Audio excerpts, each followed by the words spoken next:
नमस्कार। शो शुरू करने से पहले कुछ बात आप सबसे शेयर करना चाहता हूं। दिल्ली के जंतर मंतर पर 20 जुलाई को जो छोटे मासूम, निहत्थे, असहाय, बेगुनाह बच्चों के साथ जो हुआ, जिस तरह निर्ममता से, बेरहमी और बर्बरता से उनको लाठियों से मारा गया, लहूलुहान किया गया, वो दिल को हिला देने वाला एक ऐसा खौफनाक मंजर था कि 3 दिनों से मैं सोया नहीं, सिर्फ रोया हूं। क्या कसूर था उन छोटे मासूम और जवान बच्चों का?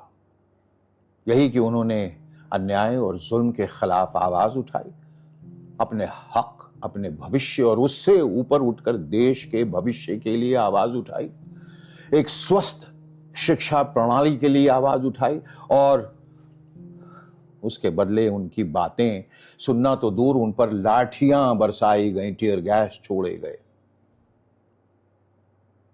ऐसी मुश्किल घड़ी में मैं इस वक्त पूरे यूथ, खासतौर पे निर्भीक और निडर जनजी के साथ हूं, हर एक उस नौजवान, उस भारतवासी के साथ हूं जिसका दिल हिंदुस्तान के लिए धड़कता है और जो अन्याय के खिलाफ आवाज उठाने का हौसला रखता है।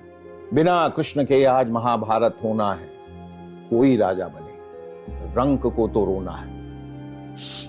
महाभारत की बात निकली तो बता दूं कि महाभारत उस दिन शुरू नहीं हुआ था जिस दिन कुरुक्षेत्र में शंख बजे थे, बल्कि उस दिन शुरू हुआ था जिस दिन हस्तिनापुर ने अपने ही युवाओं को सुनना बंद कर दिया था। क्योंकि इतिहास अक्सर वहीं से करवट लेता है जहां राज सिंहासन ये मान लेता है कि अब उसे किसी की सुनने की जरूरत नहीं।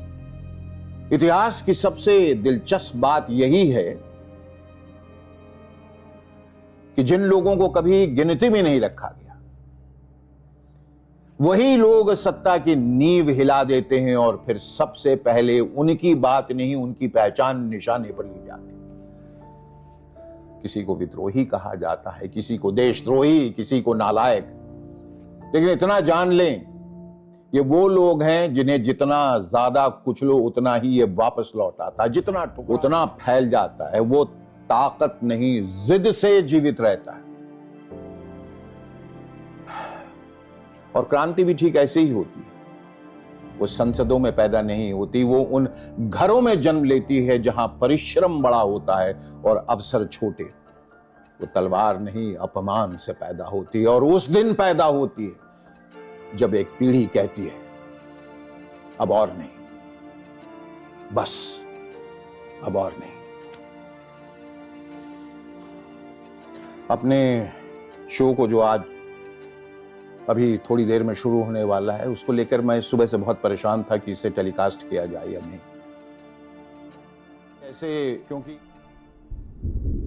मौके पर जहां चारों तरफ त्रासदी ही त्रासदी है, जहां आज के नवयुवकों पर प्रहार किया जा रहा है, उन्हें मारा जा रहा है, धमकाया जा रहा है, ऐसे में क्या ये शो दिखाना उचित है, उचित होगा?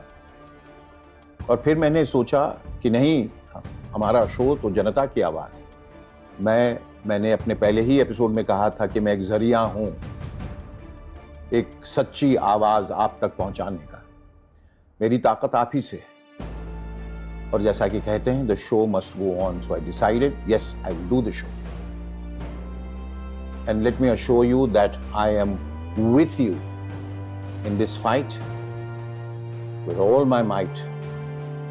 Welcome to Shaker Tonight. Jai Hind, Vande Mataram.